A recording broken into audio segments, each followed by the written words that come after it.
સંજેલી તાલુકાની માંડલી આદિવાસી high school cricket ground ખાતે જિલ્લા કક્ષાના 77મા વન મહોત્સવની ઉજવણી કરવામાં આવી.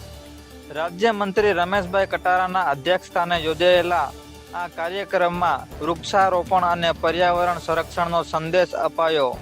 સંજેલી તાલુકાની માંડલી આદિવાસી હાઈસ્કૂલ ખાતે રાજ્યમંત્રી શ્રી રમેશભાઈ કટારાના અધ્યક્ષસ્થાને જિલ્લા કક્ષાના 77મા વન મહોત્સવ 2026ની ઉજવણી કરવામાં આવી હતી. કાર્યક્રમમાં દીપ પ્રાગટ્ય કરી સાંસ્કૃતિક કાર્યક્રમ શરૂ કરવામાં આવ્યો હતો.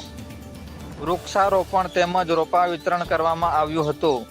રાજ્યમંત્રીશ્રીએ જણાવ્યું હતું કે માત્ર વૃક્ષારોપણ કરવું પૂરતું નથી, વાવેલા દરેક વૃક્ષની સંભાળ રાખવી એ આપણી સાચી જવાબદારી છે.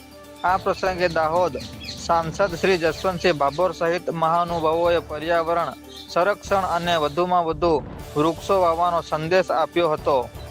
કાર્યક્રમ દરમિયાન લાભાર્થીઓને લાભ વિતરણ તથા ઉત્કૃષ્ટ કામગીરી કરનાર વન વિભાગના અધિકારીઓ કર્મચારીઓનું સન્માન કરવામાં આવ્યું હતું.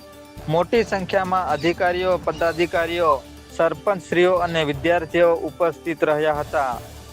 જોતા રહો આગળ સમાચાર વિસ્તારમાં. ગુજરાતની પૂર્વ પટ્ટી ઉમરગામથી અંબાજી એ પૂરા જંગલો, ડેમો, નદી, નાળા, કોતર એ આપણી ગુજરાતની પૂર્વ પટ્ટી, આપણી આદિવાસીઓની પટ્ટી છે. એ પટ્ટીની અંદર વનોનું સંવર્ધન આપણા વડીલોએ જે કર્યું છે એના મીઠા ફળ આપણે ખાઈ રહ્યા છે. દાહોદ જિલ્લાની અંદર વન વિસ્તાર 1,23,00,000 વૃક્ષો આપણા દાહોદ જિલ્લાની અંદર છે. અને ધીરે ધીરે બાવકા ખાતે પણ સાંસ્કૃતિક વન તૈયાર કરવા માટે આપણો વિભાગ લગાતાર કામગીરી આજે કરી રહ્યો છે.